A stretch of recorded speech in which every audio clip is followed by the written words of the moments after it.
اعوذ باللہ من الشیطان الرجیم بسم اللہ الرحمن الرحیم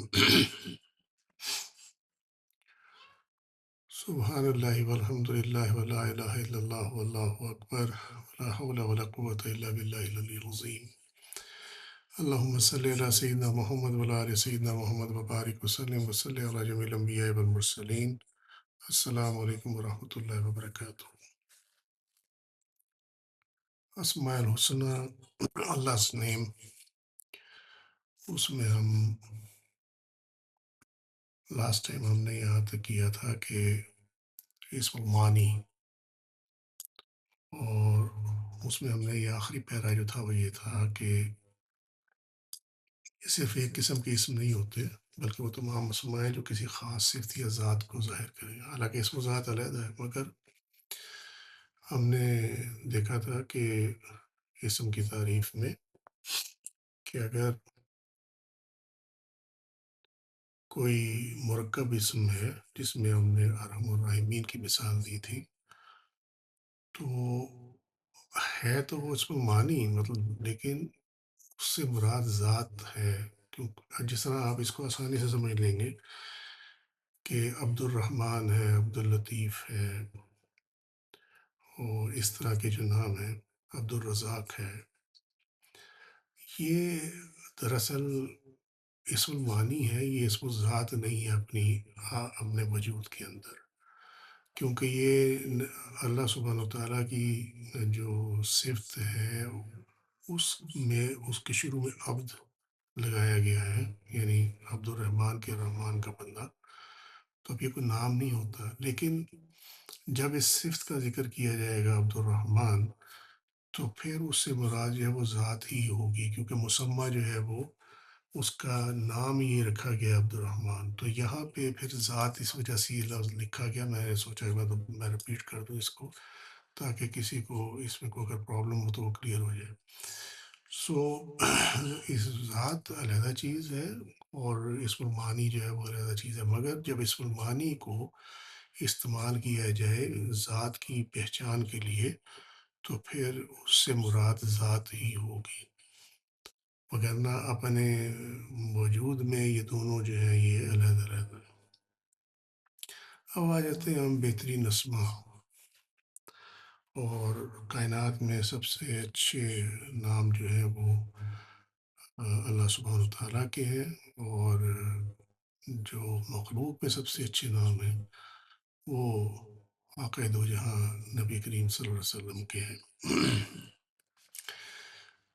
اپنے ناموں کے بارے میں اللہ سبحانہ وتعالیٰ نے 4 آیات کے اندر اپنے اس چیز کا نزول فرمایا. پہلی آیت ہے سورہ الاعراف 180 نمبر، وَلِلَّهِ الْأَسْمَاءُ الْحُسْنَى فَادْعُوهُ بِهَا، بہترین نام اللہ ہی کے ہیں، بس اس کو انہی سے پکارو. اور دوسرا ہے سورہ الاسراء جو بنی اسرائیل، سورہ بنی اسرائیل بھی کہلاتی ہے. قُلِ ادْعُوا اللَّهَ أَوِ ادْعُوا الرَّحْمَنَ أَيَّامًا مَا تَدْعُوا فَلَهُ الْأَسْمَاءُ الْحُسْنَى. کہو اللہ کو پکارو یا رحمان کو، جس نام سے بھی پکارو اس کے سب نام اچھے ہیں. یہ جو آیت ہے یہ اسماء الحسنہ کے ذریعے ذات کی پہچان پہ بھی دلیل کرتی ہے. پھر تیسری ہے سورہ طٰہٰ آیت نمبر 8، اللہ لا الہ الا ہوا لہ الاسماء الحسنى، اللہ اس کے سوا کوئی معبود نہیں، اس کے سب نام اچھے ہیں. اور نمبر 4 ہے سورہ الحشر کی آیت نمبر 24، وَاللَّهُ الْخَالِقُ الْبَارِئُ الْمُصَوِّرُ لَهُ الْأَسْمَاءُ الْحُسْنَى، وہ اللہ ہے پیدا کرنے والا، وجود بخشنے والا، صورت بنانے والا، اس کے سب نام اچھے ہیں. حسنہ احسن کی مؤنث ہے، یہ تانیث ہے احسن کی. اب یہاں ایک بحث جو ہے وہ فخر الدین رازی رحمۃ اللہ علیہ نے کتاب تفسیر مفاتح الغیب المعروف، جس کو ہم کہتے ہیں تفسیر الکبیر، میں سورہ الاعراف کی آیت نمبر 180 کے تفسیر میں جو ہے وہ تعویل میں لکھی ہے. وہ کہتے ہیں کہ آیت نمبر جو یہ 180 ہے، اور وہ ہے 180 والی، بہترین نام اللہ ہی کے ہیں، بس اس کو انہی سے پکارو۔ کہتے ہیں اس کے جو تقاضے سے ثابت ہوا کہ اللہ کے ناموں کو لازماً شرف اور کمال پر دلالت کرنے والا ہونا چاہیے، یعنی اللہ کے سب نام اچھے ہیں، بہترین نام اللہ ہی کے ہیں، تو پھر لازم ہے کہ اللہ کے جو نام ہیں ان کو شرف یعنی عزت اور کمال میں پر دلالت کرتے ہیں، کہ وہ اللہ تعالیٰ کے جو عزت اور بڑائی اور اس کی کاملیت اکملیت ہے اس پر دلالت کرے۔ اور یہ بھی ثابت ہوا اس آیت سے کہ شے کا نام ایسا نہیں ہوتا، کسی شے کا نام، یعنی کسی بھی شے کا نام ایسا نہیں ہوتا، بس اللہ کو چیز کہنا منع ہے۔ اللہ تعالیٰ کا قول ہے لیس کمثلہ شیء، سورہ شورى آیت نمبر 11، کہ اس جیسی کوئی شے نہیں ہے۔ اس کا یہ لفظی ترجمہ تو یہی بنتا ہے، لیکن اس کا جو معنی ہے، فخر الدین الرازی رحمۃ اللہ علیہ کہتے ہیں کہ اس کا معنی یہ ہے کہ لیسا مثلہ شیء، کہ اس کی مثل کوئی مثل نہیں ہے، یعنی اس کے آئیڈینٹیکل کوئی اور نہیں ہے۔ اس کو آپ ایسے سمجھ لیں، آرام سے سمجھ میں آ جائے گا۔ ولا شک ان عین الشیء، ولا شک ان ولا شک ان عین الشیء مثل لمثل نفسه، اور بلا شبہ کسی چیز کی عین اپنی مثل کی مثل ہوتی ہے، یعنی اگر کسی چیز کوئی شے ہے، اگر اس کی کوئی اوریجنل ہوتی ہے تو وہ آئیڈینٹیکل ہوتی ہے۔ یعنی یہ آپ اس طرح سمجھ لیں کہ آپ کسی کو ای میل بھیجتے ہیں تو جو ای میل جاتی ہے وہ بھی اوریجنل ہوتی ہے، وہ بالکل آئیڈینٹیکل ہوتی ہے، اور جو آپ کے پاس رہ جاتی ہے وہ بھی آئیڈینٹیکل ہوتی ہے، کاپی نہیں ہوتی ہے۔ جبکہ فوٹو کاپی میں تو کاپی ہوتی ہے، مطلب وہ پیپر وہ نہیں ہوتا، وہ پرنٹ کیسا نکلے کیسا نہ نکلے، دیکھنے میں تو وہ ویسے ہی ہوتی ہے۔ مگر اگر آپ اس کو اچھے اس میں سمجھنا ہے تو یہ ای میل جو آپ سینڈ کرتے ہیں یا جو آپ واٹس ایپ بھیجتے ہیں ایک دوسرے کو، تو اس میں جو آپ کے پاس ہے وہ بھی اوریجنل ہے، اور اسی کا آئیڈینٹیکل اوریجنل جو ہے وہ جس کے پاس میسج کیا ہے وہاں پہ وہ سیم ہوتا ہے۔ تو یہی اس کی ہے۔ تو اس لیے فخر الدین رازی رحمۃ اللہ کہتے ہیں کہ یہ جو آیت ہے لیس کمثلہ شیء، کہ اس کی جیسی کوئی شے نہیں ہے، اس کا معنی یہ نہیں ہے کہ وہ کوئی اللہ سبحانہ تعالیٰ کوئی چیز ہے، اس کو چیز نہیں کہا جا سکتا، بلکہ یہ کہنا چاہیے کہ اس آیت کا مطلب یہ ہے کہ اس کے آئیڈینٹیکل کوئی نہیں ہے، کوئی بھی نہیں ہے، کوئی وجود ایسا نہیں ہے جو اس کے آئیڈینٹیکل ہو۔ بس جب عقل سے یہ ثابت ہو گیا کہ ہر چیز اپنی مثل کی مثل ہے، اور قرآن دلیل نے اس بات پر دلالت کی کہ اللہ کی مثل تو کوئی بھی نہیں ہے، تو اس بات کی صریح دلیل تھی کہ اللہ تعالیٰ شے کے نام سے موصول نہیں ہے، اور یہ کہنا درست نہیں ہے کہ مثل ہی میں کاف جو ہے ایک زائدہ حرف ہے جس میں کوئی فائدہ نہیں، کیونکہ کلام اللہ کو لفظ حبس اور بے فائدہ قرار دینا بعید ہے۔ بعض لوگوں کا خیال یہ ہے کہ یہ جو لیسا کمثلہ شیء جو آیت کا حصہ ہے، یہ اس میں جو کمثلہ میں کاف ہے، وہ کہتے ہیں کہ یہ کوئی زائد حرف ہے، یہ زائد حرف نہیں ہے، کیونکہ اللہ کے کلام میں کوئی چیز جو ہے وہ زائد نہیں ہوتی۔ کلام اللہ کو لغو ابس، یعنی لغو جو ہے، اور ابس یعنی بے فائدہ اور بے نتیجہ، بے سود جس کو ہم کہتے ہیں ابس، وہ قرار دینا بعید، یعنی بہت دور کی بات ہے، یہ آپ نہیں کر سکتے۔ مخلوق میں سب سے بہترین نام سیدنا و مولانا محمد علیہ الصلوۃ والسلام کے ہیں، اور کیونکہ اس میں سے کچھ اسماء کے ساتھ اللہ تعالیٰ نے اپنے حبیب صلی اللہ علیہ وسلم کو بھی قرآن میں پکارا ہے، اور کچھ صفات ایسی ہیں جو کہ اللہ کے لیے ہیں، لیکن اللہ تعالیٰ نے وہ صفاتی نام جو ہے اس میں نبی کریم صلی اللہ علیہ وسلم کے بھی آپ کو مل جائیں گے۔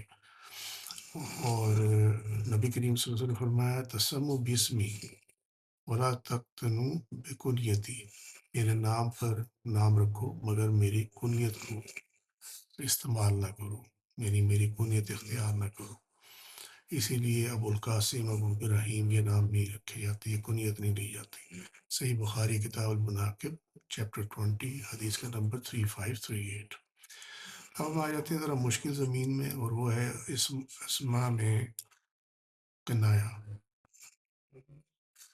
کنایا کنایا کا لفظی معنی ہے اشارہ.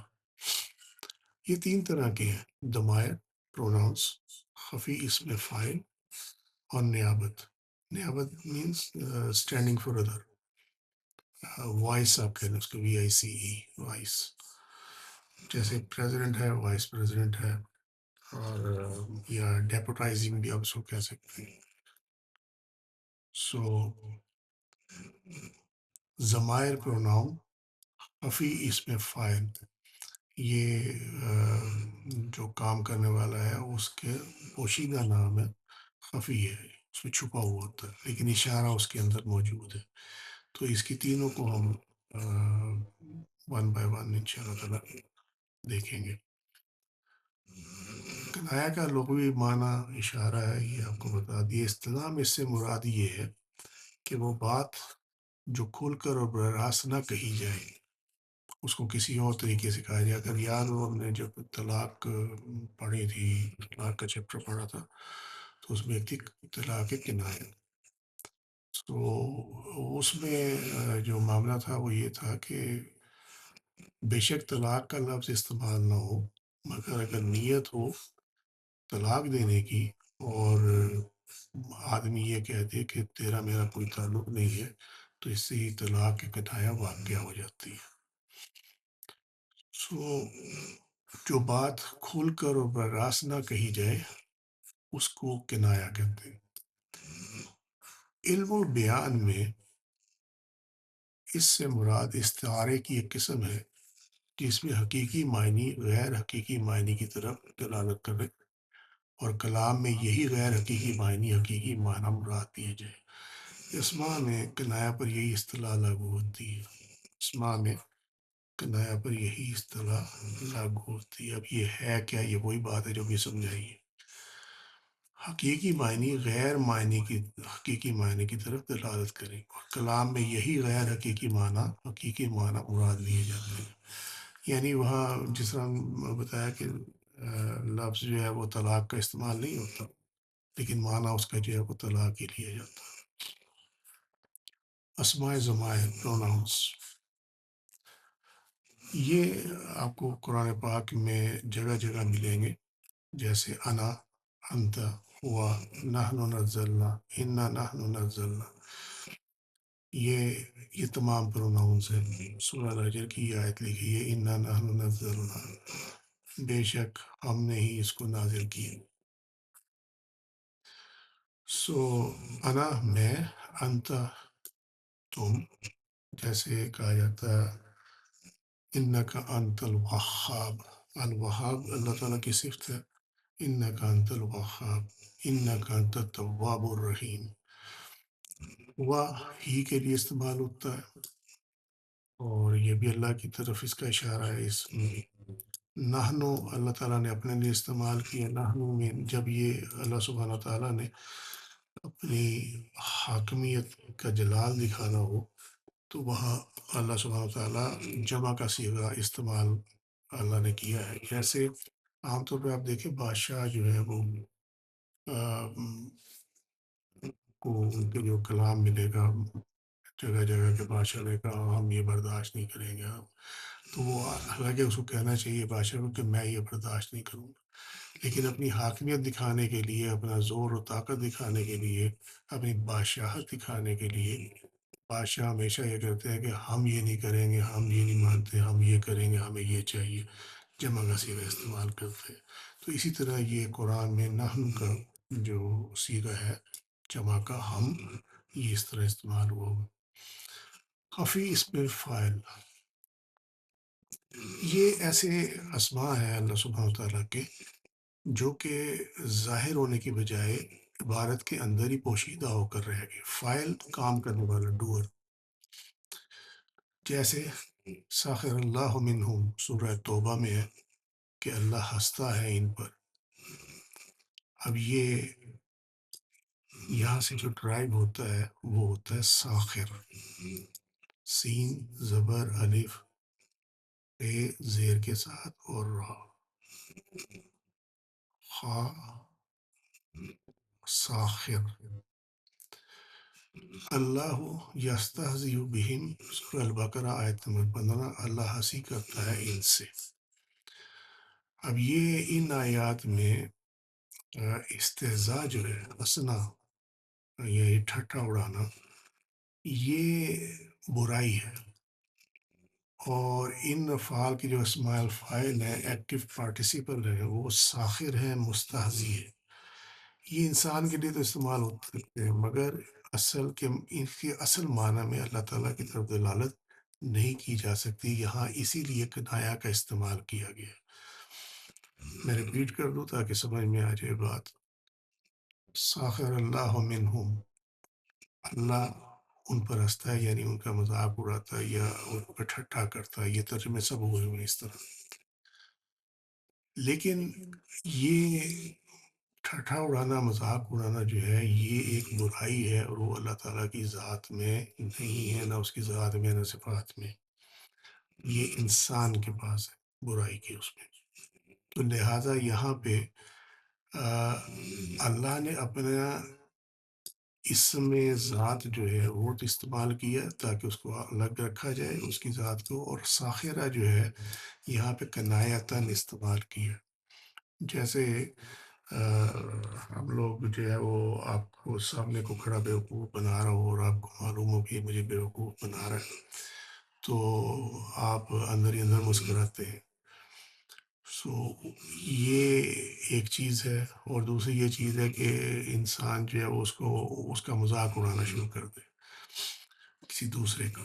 تو یہ دونوں چیزیں جو ہیں یہ انسان کے لیے، کیونکہ اللہ تعالیٰ سے تو کوئی چیز چھپی نہیں ہے. سو اللہ تعالیٰ جو ہے یہ انسانی جبلت کے پیرائے میں اس کو بیان کیا گیا. جس طرح تم لوگ ہنستے ہو یا مذاق کرتے ہو کہ یار یہ دیکھو یہ مجھے کیا بیوقوف بنا رہا ہے. تو اسی طریقے سے اللہ تعالیٰ ان پہ بھی ان کو دیکھتا ہے کہ یہ کیا کر رہے ہیں، یہ اس طرح کی چیز ہے. لیکن چونکہ یہ ساخر اور مستہزی دونوں جو ہیں ناؤن، یہ ایکٹیو پارٹیسپل جو ہے اسم الفاعل، یہ انسان کے لیے استعمال ہو سکتے ہیں. لہٰذا یہاں پہ آپ کو اللہ سبحانہ و تعالیٰ کی ذات کا جو اسم ہے اسم اللہ وہ علیحدہ نظر آئے گا.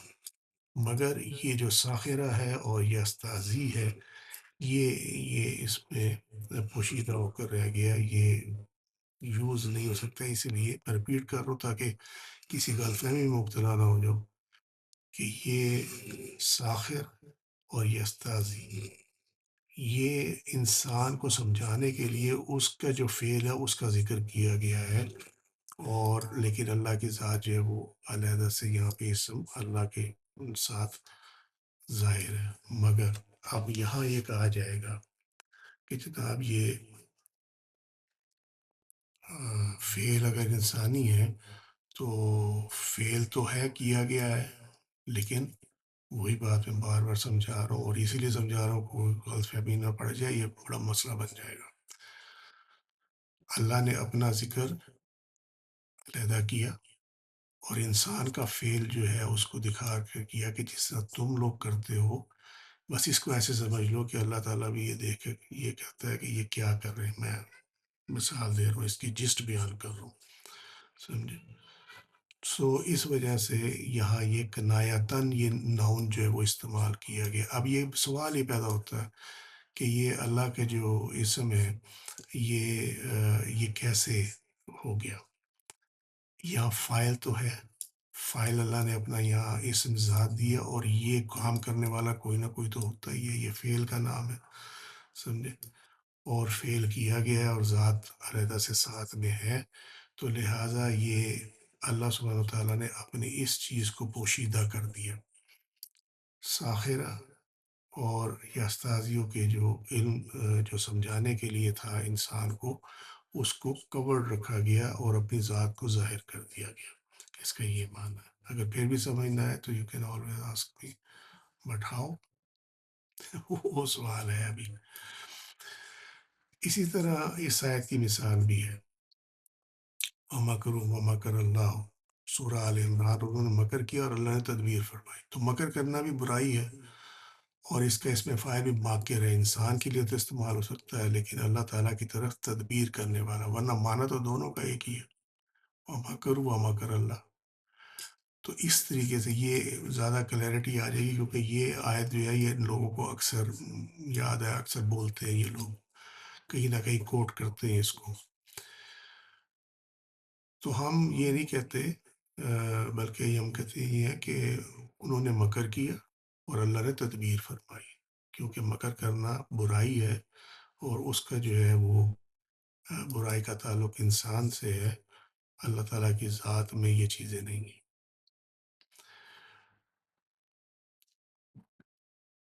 اب اس کی جو بیس ہے وہ کیا ہے؟ یدبر الامر، سورہ یونس ہر کام کی تدبیر کرتا ہے، تو لہٰذا یہ سورہ یونس کی جو آیت ہے اس کو بیس کیا جاتا ہے یہاں پہ، وَمَكَرَ اللَّهُ کا مطلب اور اللہ نے تدبیر فرمائی۔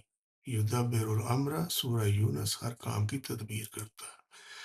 حاصل جو اس کا وہ یہ ہے کہ ہنسنے والا، تدبیر کرنے والا، اس پہ دلالت کرنے والے اسماء جو ہے آیت کی عبارت میں ہی پوشیدہ ہو کر رہ گئے اور کبھی ظاہر نہ ہوں گے، واللہ عالم۔ اب اسماء نیابت، اس کا معنی ہے نائب اور ترجمان۔ قرآن مجید میں اللہ سبحانہ وتعالیٰ کے کچھ اسماء ایسے ہیں جو کہ اسم اللہ کے نائب ہیں، اسم اللہ کے نائب ہیں، یعنی اللہ کا جو اسم ذات ہے اس کے نائب ہیں، انہیں اسماء نیابت کہا گیا۔ مثال کے طور پر یہ جو آیت ہے سورہ نحل کی آیت نمبر 81، وَجَعَلَ لَكُمْ سَرَابِيلَ تَقِيكُمُ الْحَرَّ، اس نے تمہارے لیے لباس بنائے جو تمہیں گرمی سے بچاتے ہیں۔ اب معاملہ یہ ہے کہ یہاں پہ سرابیل مینس کرتا یا لباس، تقیکم یہ وقی سے ہے اور اس کا مطلب ہے بچانا۔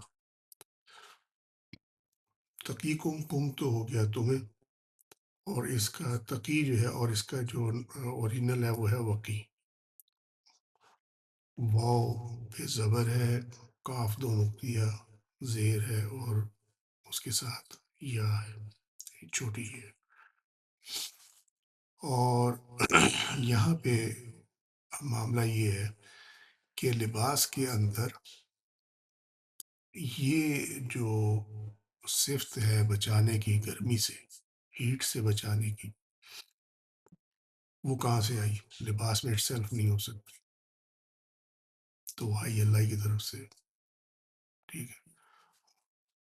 اور جب یہ جیسے شروع میں یہ وَجَعَلَ لَكُمْ، اور تمہارے لیے بنایا، تو اس نے سرابین میں یعنی کرتے میں یا لباس میں گرمی سے بچانے کی جو صفت رکھی ہے وہ اصل میں اسم اللہ کا نائب ہے، اور وہ الواقیو اسی لیے کہلاتا۔ تو یہاں پہ یہ تقیکم میں یہ تا جو ہے اس کو تو آپ ہٹا دیں، یہ کم ان کو خطاب کیا گیا ہے، اور کی جو ہے وہ وقی سے ہے، اور اس کا جو اللہ کا جو وصف ہے وہ ہے الواقیو۔ سو اگر لباس میں یہ جو صفت ہے اگر یہ نہ ہوتی تو وہ گرمی سے نہ بچاتا، اور اگر وہ ہے جو کہ ہے تو پھر یہ کسی کی دی ہوئی، اور وہ کسی کی جو وہ کسی جو ہے وہ اللہ سبحانہ و تعالیٰ ہے، اور اس کی جو صفت ہے الوقیو، یہ اس کا مظہر ہے، اس نے اس صفت کا استعمال لباس پہ کیا۔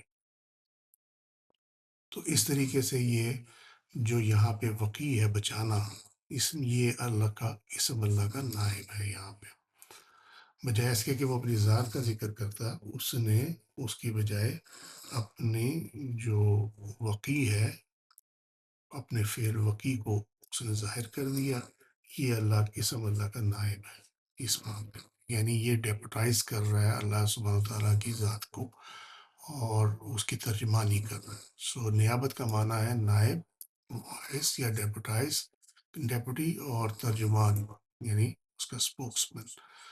سو یہ اس کو اس کی ترجمانی کر رہا ہے کہ یہ اس لباس میں بھی جو ہے یہ اللہ ہی کی طرف سے گرمی سے بچنے کی صفت آئی ہوئی ہے، اور وہ صفت کیا ہے؟ وقی، اور اس کا جو اسم الصفت ہے وہ ہے الوقی، الواقی۔ میرا خیال میں آج کے لیے اتنی رہنے دیتے ہیں، اس کے انشاءاللہ تعالیٰ نیکسٹ اس میں جو اسماء میں جمع، تثنیہ اور واحد کا استعمال ہوا ہوا ہے اس کے بارے میں ہم ڈسکس کریں گے انشاءاللہ تعالیٰ۔ آج کے لیے اتنا ہی، وما علینا الا البلاغ واللہ ورسولہ اعلم بالصواب۔ سبحانک اللہم وبحمدک، اشہد ان لا الہ الا انت، استغفرک واتوب الیک۔ عملت سوءا وظلمت نفسی فاغفر لی فانہ لا یغفر الذنوب الا انت۔ سبحان ربک رب العزۃ عما یصفون وسلام علی المرسلین والحمد للہ رب العالمین۔ السلام علیکم ورحمۃ اللہ وبرکاتہ۔